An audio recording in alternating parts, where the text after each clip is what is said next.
제가 말씀 시작하면서 시 한 편을 읽어드리도록 하겠습니다. 하나님, 당신의 제단에 꽃 한 송이 바친 적이 없으니 절 기억하지 못하실 것입니다.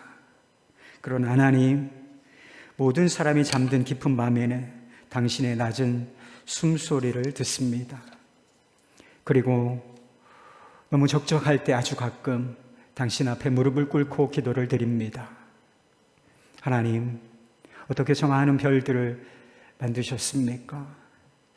그리고 처음 바다에 물고기를 놓아 헤엄치게 하셨을 때, 저 은빛 날개를 만들어 새들이 일제히 날아오를 때 하나님도 손뼉을 치셨습니까? 아, 정말로 하나님, 빛이 있어라 하시니 거기 빛이 있더이까? 사람들은 지금 시를 쓰기 위해서 발톱처럼 무딘 가슴을 찢고 코피처럼 진한 눈물을 흘리고 있나이다. 모래알 만한 별이라도 좋으니 제 손으로 만들 수 있는 힘을 주소서. 아닙니다. 하늘의 별이 아니라 깜깜한 가슴속 밤하늘에 떠다닐 반딧불만한 빛 한 번이면 족합니다. 좀 더 가까이 가도 되겠습니까? 당신의 발끝을 가린 성스러운 옷자락을 때 묻은 손으로 조금 만져봐도 되겠습니까? 아, 그리고 그것으로 저 무지한 사람들의 가슴속을 풍금처럼 울리게 하는 아름다운 시 한 줄을 쓸 수 있도록 허락해 주시겠습니까? 하나님, 되게 느낌이 살았는지 모르겠어요. 전 문화부 장관이셨던 이호령 교수님이 쓴 어느 무신론자의 기도라고 하는 제목의 시입니다. 무신론자의 기도, 무신론자의 기도라고 생각하기에는 대단히 어색한 구석이 있다라고 하는 느낌을 받습니다. 하나님, 정말 하나님, 이렇게 진실하게 부르는 것 같아요. 이렇게 하나님의 이름을 부르는 이 부름 때문에 이 시가 무신론자의 기도라고 느끼기에는 어색한 구석이 있다고 느껴지는 것 같습니다. 이 시를 쓸 때까지 그는 자신을 무신론자라고 생각하고 있었지만 마음에, 그의 삶에 중대한 변화가 일어나고 있는 중이었습니다. 그분의 딸이 있었는데 이민아 씨예요. 그가 미국에서 아주 잘 나가던 검사였습니다. 그런데 이 사랑하는 딸이 암에 걸리고 그리고 실명의 위기가 찾아왔어요. 이제 앞을 볼 수 없다는 그런 진단을 받게 된 것입니다. 그때 그는 아버지의 심정을 이렇게 말했습니다. 얘가 똑똑하고 잘 나갔을 때에는 걱정도 안 했는데 이런 상황에 이르니 측은하게 느껴지더군요. 냉정한 저도 눈물이 나는 겁니다. 딸이 앞으로 내 얼굴을 못 본다고 생각하니 이거 미치는 거예요. 딸애가 소원이 하나 있다고 하더군요. 아버지가 자기를 따라서 교회에 나가주기를 바랐습니다. 한 번만이라도. 그게 꿈이라는 겁니다. 그래, 내가 지금 뭘 못 들어주겠니? 교회에 나갈게. 그때 전 하나님께 무릎을 꿇었던 것이죠. 그래서 평생 처음 진심으로 교회에 나갔습니다. 이 무렵에 써진 시가 바로 어느 무신론자의 기도라고 하는 시였습니다. 암과 실명의 위기를 만난 딸을 보면서 미칠 것 같았다는 표현이 나옵니다. 대단히 이성적이고 그리고 분석적이고 지성으로 똘똘 뭉친 아버지였지만 눈물을 쏟았다고 했습니다. 여러분, 이것이 아버지의 마음이 아니겠습니까? 본문 말씀도 자식의 철저한 고통 앞에서 할 수 있는 것이라고는 눈물밖에 쏟을 것이 없었던 이 아버지의 이야기가 나오는 것입니다. 변화산 사건 이후에 예수님께서 제자들과 함께 3명의 제자들, 베드로와 야고보와 요한, 이 3명과 변화산상에 올라가서 그 일이 있었는데 이제 그들을 데리고 다른 제자들이 있는 산 아래로 내려오셨습니다. 그런데 한 아버지가 자기 귀신 들린 아들을 데리고 예수님 앞에 나온 것입니다. 아버지는 아들의 상황을 이렇게 묘사해요. 거꾸로져 거품을 흘리고 이를 갈며 그리고 아이의 얼굴이 파리해져 갑니다. 마태복음에 보면 병명이 나와요.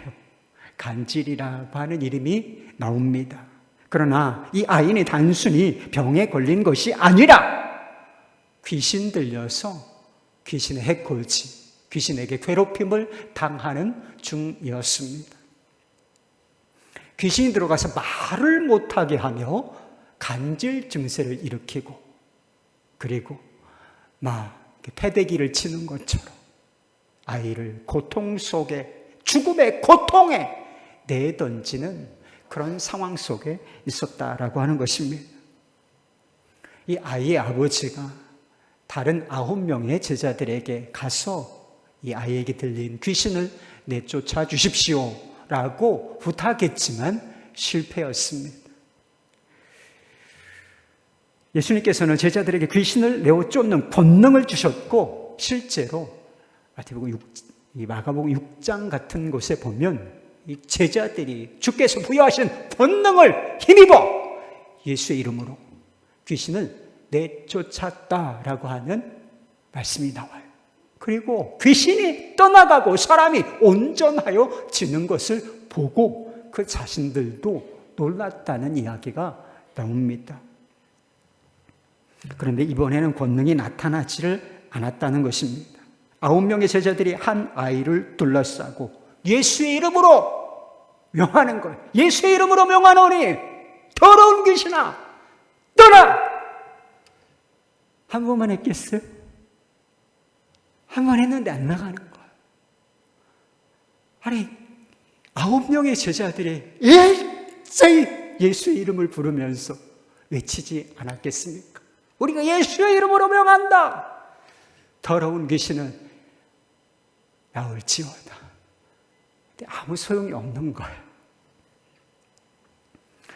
얼마 전까지 가능했던 일이 왜 이제는 안 되는 것일까? 이 아이에게 들어간 귀신이 너무나 강하고 셌기 때문일까? 귀신도 급이 있다 그랬잖아요. 군대 귀신. 약한 귀신, 센 귀신이 있는 것 같아요. 그래서 아주 강력한 힘을 가진 귀신이 들렸기 때문에 이 제자들의 힘으로는 도무지 쫓아낼 수 없었던 것인가? 예수님께서 그렇게 진단하지 않으시고 그들에게 어떤 문제가 있었는지 이렇게 말씀하셨습니다.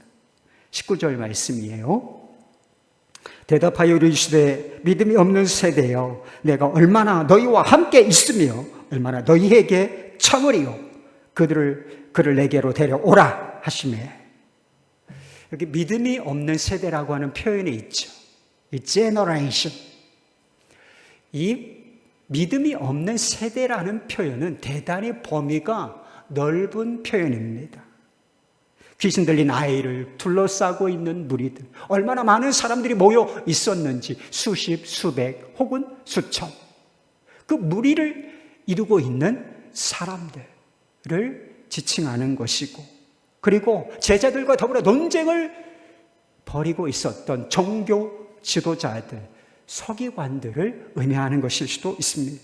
그리고 그 당시에 살고 있었던 많은 사람들까지를 포함하는 것입니다. 뿐만 아니라 하나님을 떠나 자기 마음대로 살고 있는 전 인류를 포함하는 것, 이것이 바로 믿음이 없는 세대라고 하는 표현인 것입니다.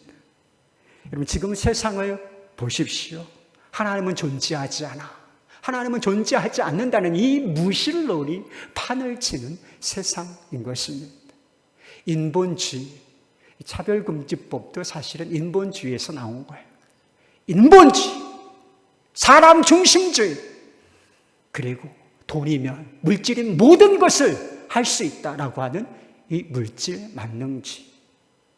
과학이 모든 것을 할 수 있는 것처럼, 우리의 삶을 완전히 바꿀 수 있는 것처럼 생각하는 이 과학 만능주의에 빠져서 사는 사람들이 얼마나 많습니까? 하나님을 떠나서 무엇이든지 할 수 있는 것처럼 살고 있지만 우리가 처한 현실은 어떻습니까? 귀신 들린 아이 하나예요. 그리고 많은 무리들이 그 아이를 둘러싸고 아무것도 하지 못하는 거예요. 마치 그런 것처럼 세상의 질서를 파괴하고 그리고 인간성을 파괴하는 악과 고통 앞에서 아무것도 할 수 없는, 아무것도 하지 못하는, 진짜 필요한 것은 아무것도 하지 못하는 그런 무기력함을 보이는 세대가 아니겠습니까? 문제는 무신론자와 세상 사람들, 저 밖에서 사는 사람들만 믿음이 없는 것이 아니라는 것입니다. 이 믿음이 없는 세대, 여기에는 누가 포함되어 있었는가? 제자들이 포함되어 있었습니다.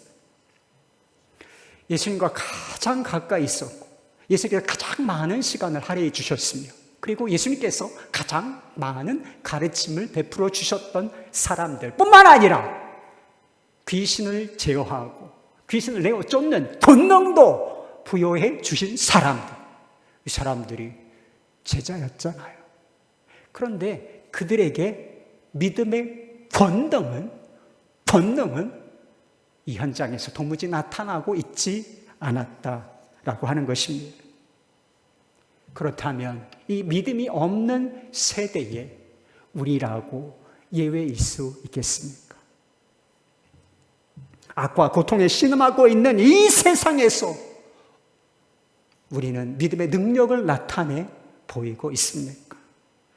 성도들을 통하여, 교회를 통하여 치유와 회복이 일어나고 있는가 말입니다. 보통 때는 믿음이 있는 것처럼 보여요. 믿음이 있겠죠, 뭐.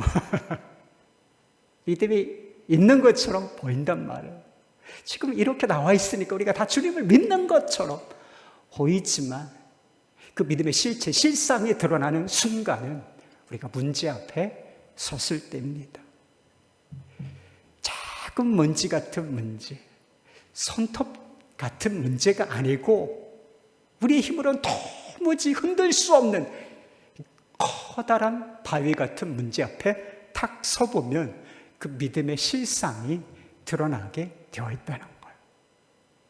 귀신 들린 이 아이 하나를 앞에 두었을 때 제자들이 무기력하다라고 하는 것이 드러났던 것처럼 말입니다. 여러분, 능력이 사라지면 능력이 사라진 곳에 어떤 현상이 나타나는가? 이 제자들과 서기관들이 서로 변론하였다, 논쟁하였다라고 하는 말씀이 나오는 것을 보게 됩니다. 그 논쟁의 주제가 무엇인지 나와 있지 않지만 능력이 사라진 곳에 불필요한 말이 무성하다라고 하는 사실을 보여주고 있는 것입니다.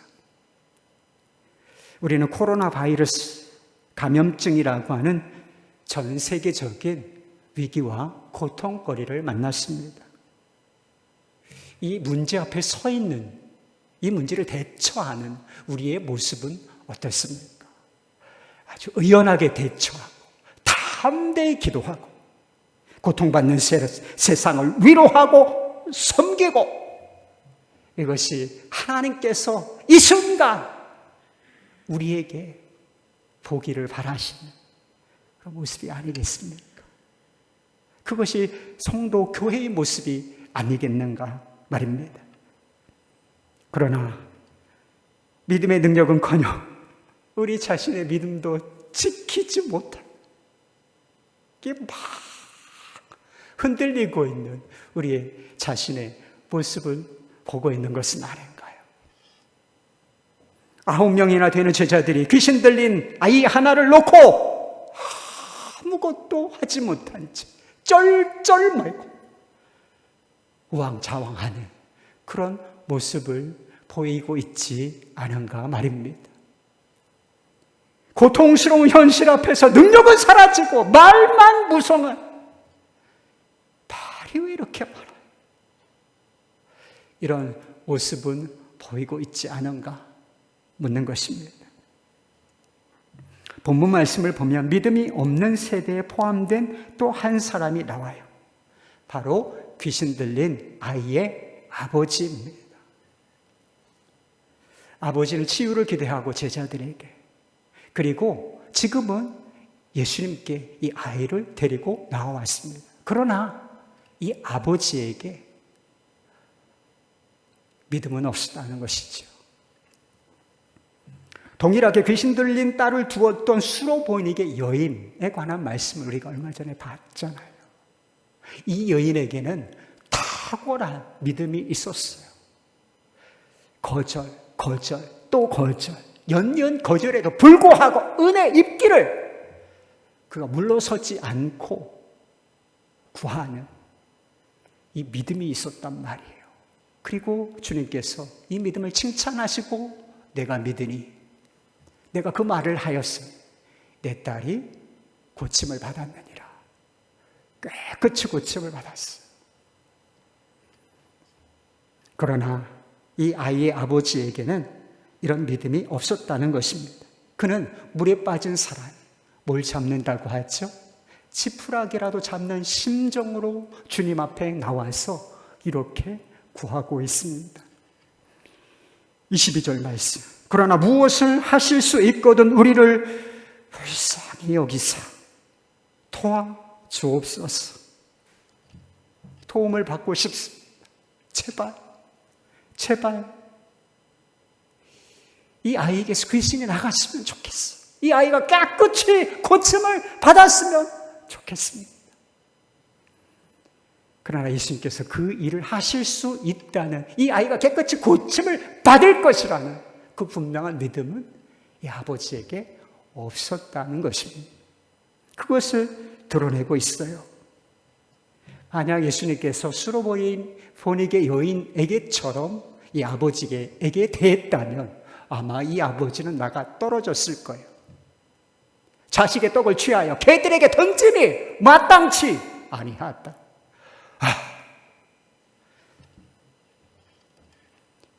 그러나 예수님은 케이스 바이 케이스다. 상한 갈대를 걷지 아니하시며 꺼져가는 등불을 끄지 않으시는 그 긍휼과 자비로 믿음이 없는 이 아버지에게 믿음의 길을 제시해 주셨습니다. 23절 말씀. 할 수 있거든이 무슨 말이냐. 믿는 자에게는 능히 하지 못할 일이 없느니라. 예수님의 말씀이 있죠. 근데 예수님의 말씀은 어떤 사람들이 생각하는 것처럼 믿음이면 믿음에 무엇이든지 다 가능하다. 내가 원하는 것이면 다 이루어질 수 있다. 이렇게 믿음 만능주의를 말씀하고 계신 것은 결코 아닙니다. 능히 하지 못할 일이 없는 그 능력은 믿음 자체에서 나오는 것이 아니에요. 이 위대한 능력은 누구에게 속한 것인가? 예수 그리스도께 속한 능력인 것입니다. 능력은 우리에게 있지 아니하고 믿음 자체에도 있지 아니하며 누구에게 있는가? 예수님께 있다는 거죠. 그렇다면 믿음은 무엇입니까? 그 능력을 가지신 분과 그 능력과 보잘것없는 연약한 우리 자신, 불쌍한 우리 자신을 있는 다리와 같은 역할을 하는 것이 바로 믿음인 것입니다.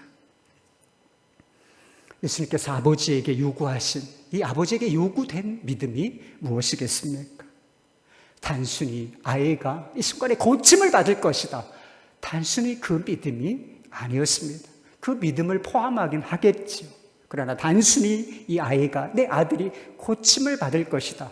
이것은 아니었습니다. 예수님께서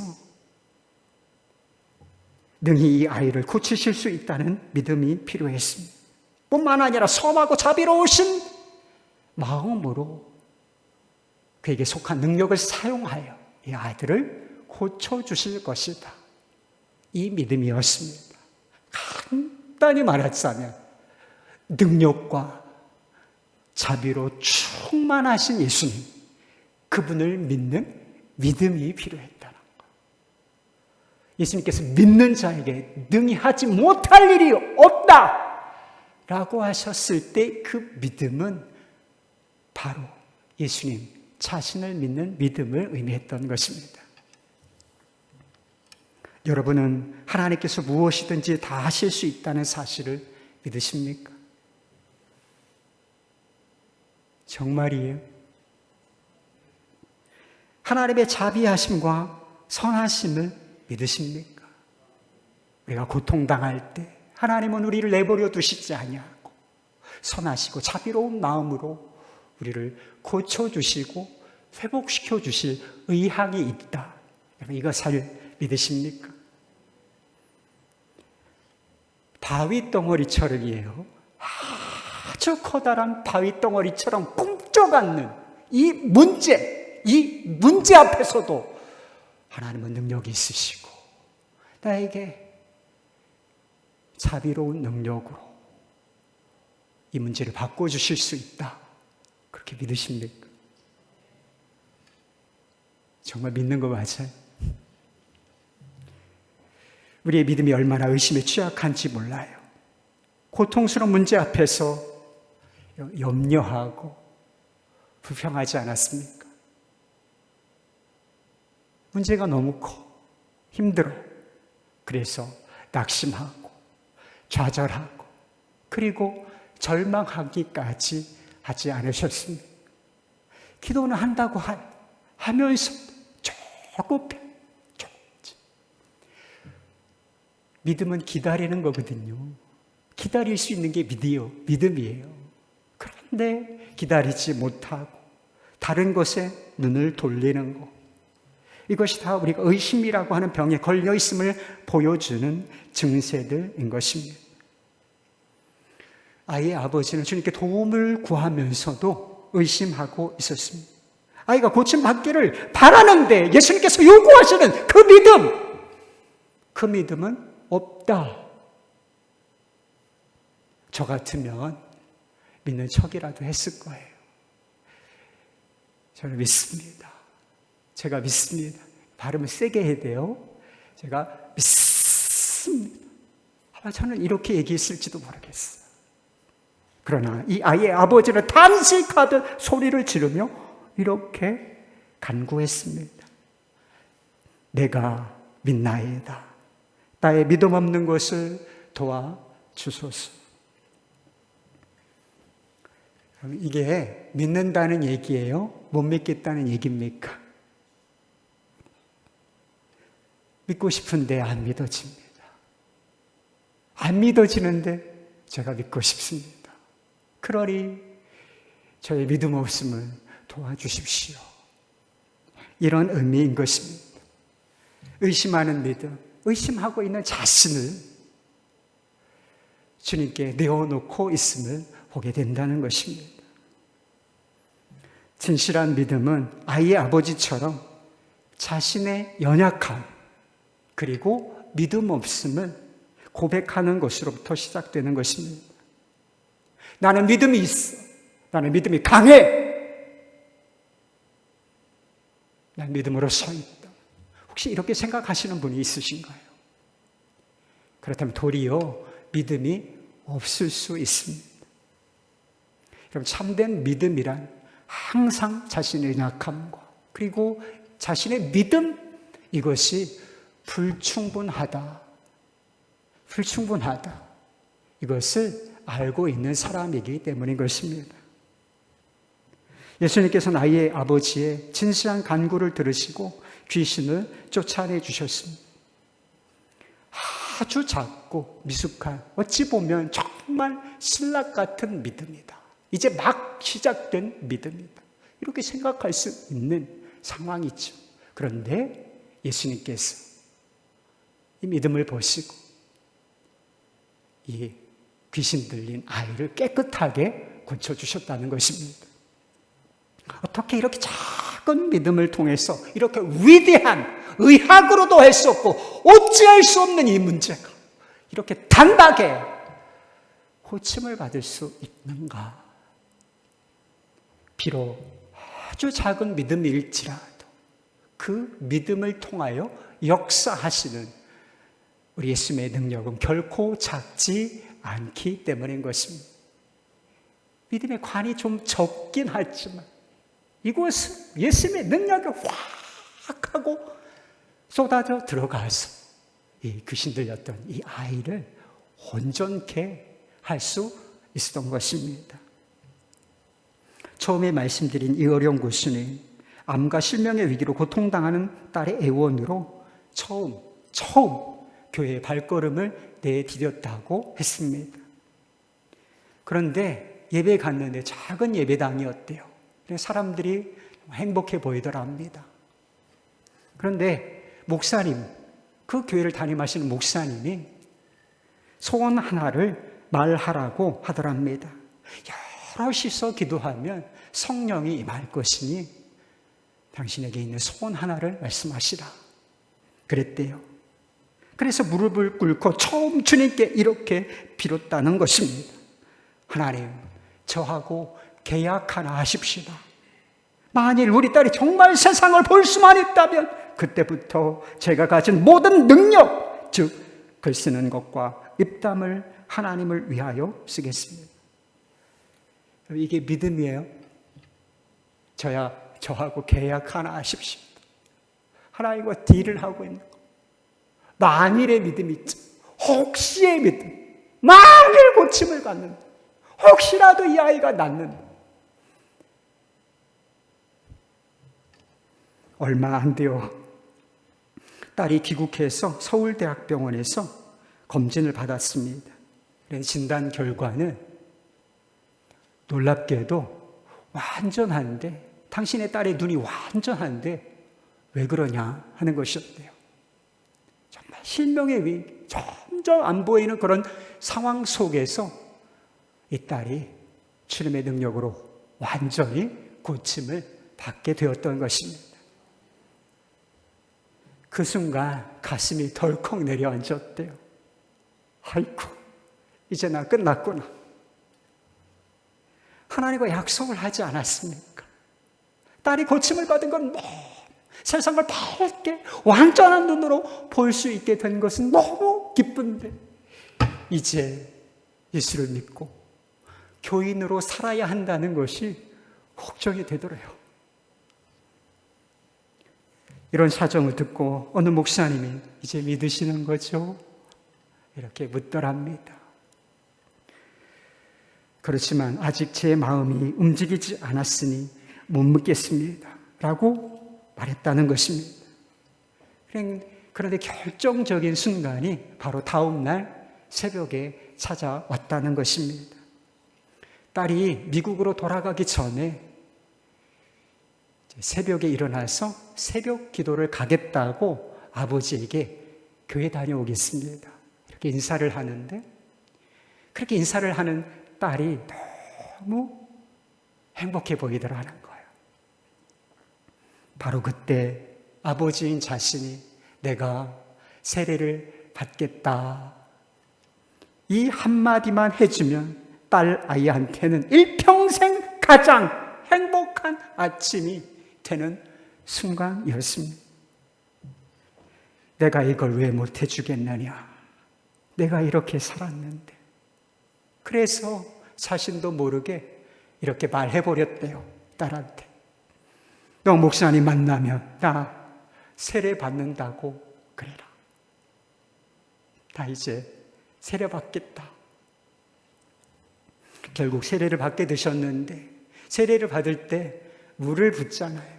성부와 성자와 성령의 이름으로 물을 부으면서 세례를 주는데 물을 많이 붓더래. 물이 쏟아지는데 자신도 모르게 눈물이 그렇게 쏟아지더라는 것입니다. 그 눈물은 고통당하는 딸을 바라볼 때와는 좀 다른 의미였습니다. 사람이 강한 채 하지만 정말 얼마나 고독하게 삽니까?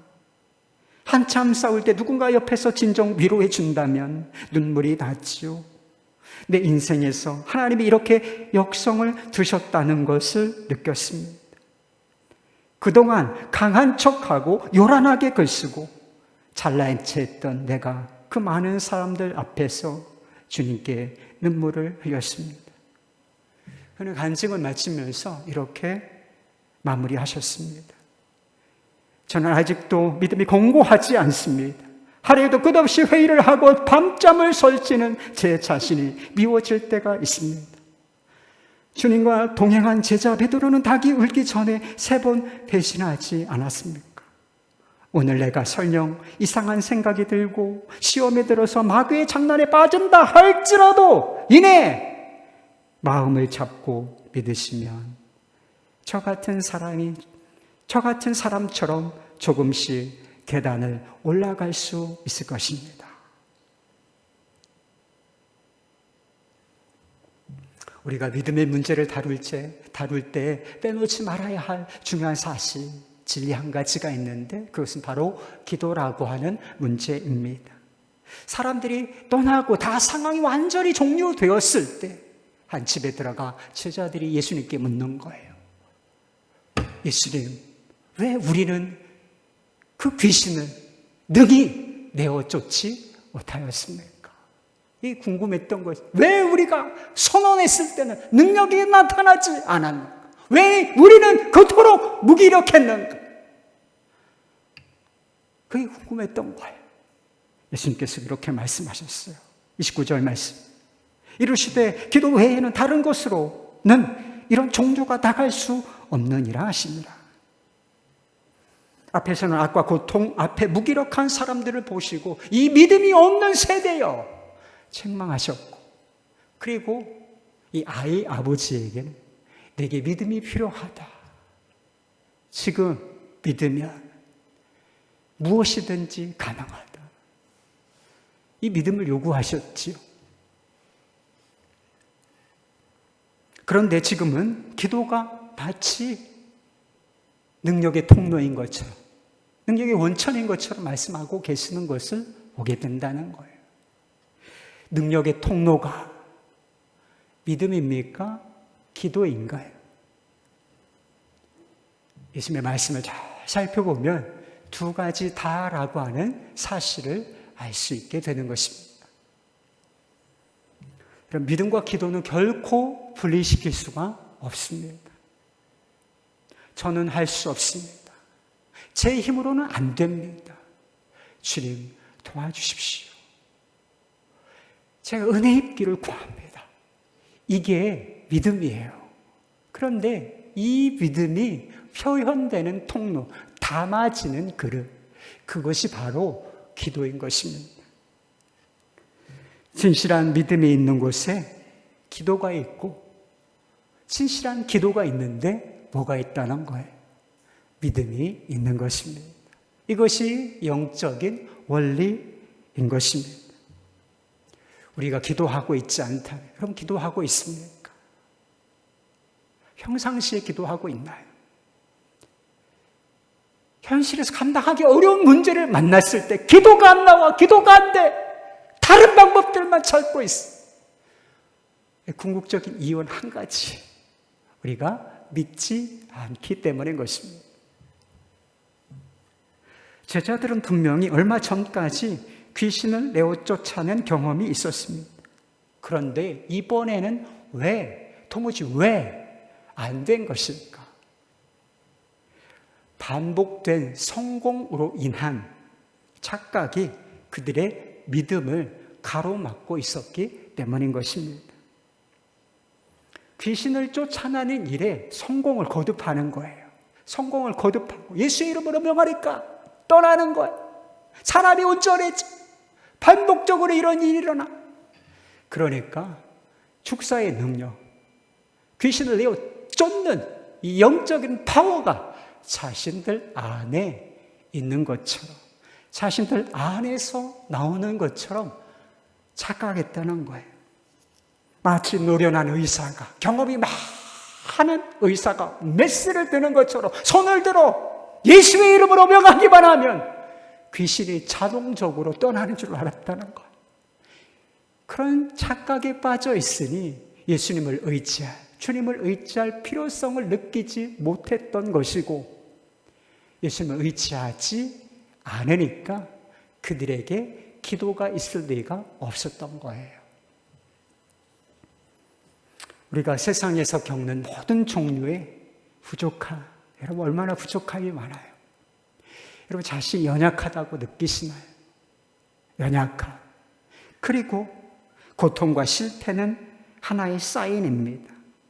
우리가 연약하다는 사인이고, 정말 우리가 별 볼 일 없는 존재고 주님의 도우심이 없이는 안 되는 존재다라고 하는 사인인 것입니다. 그리고 실패했지만 우리가 다시 믿음으로 또 기도의 자리로 돌아가야 한다는 사인, 그 사인인 거예요. 노진준 목사님이라는 분이 계신데 소아마비 장애인이십니다. 다리를 저으시는 분이에요. 그는 장애 때문인지 어려서부터 난 강해야 한다, 난 강해야 한다, 이런 강박관념에 사로잡혀 살았다는 것입니다. 공부를 해도 1등해야 한다, 잘해야 한다, 운동을 하나 해도 잘해야 한다. 그리고 내면에 그늘진 구석이 있으니까 웃기고 사람들을 웃겨야 한다는 이런 강박관념에 사로잡혀 살았다는 거예요. 그런데 하나님께서 어느 날 그렇게 말씀하시더라는 거예요. 나는 너를 강하게 해주지 않겠다. 대신 내가 너의 강함이 되어주겠노라. 이 말씀을 듣는데 눈물이 쏟아졌어요. 그 순간 스스로 강해지려는 이 강박관념에서 비로소 노임을 받을 수 있었다고 했습니다. 사랑하는 여러분, 강해지고 싶은가요? 강해지려고 하지 마시고 진정으로 강하시고 능력이 있으신, 무엇이든지 다 하실 수 있으신 우리 하나님께 잇대어 사시기를 바랍니다. 이어령 교수님의 표현으로 강한 척하지 말고 잘난 척하지 말고 강하신 하나님, 능하신 하나님께서 역성 들어주시는 삶을 사시기를 바라요. 그렇게 살 수 있는 길, 그게 믿음이고 기도인 것입니다. 믿음이 부족하신가요? 믿고 싶은데 온전한 믿음이 없다. 약한 믿음을 발견하십니까? 의심 많은 나 자신을 발견하시나요? 내가 믿나이다. 나의 믿음 없는 것을 도와주소서. 이렇게 기도하면 선하신 하나님께서 우리의 부족한 믿음까지 역성들어 주실 것입니다. 그리고 그 믿음으로 이전과는 다른 정말 강하고 능력 있는 그리스도인으로 살게 될 줄로 믿습니다. 네, 함께 기도하십시오.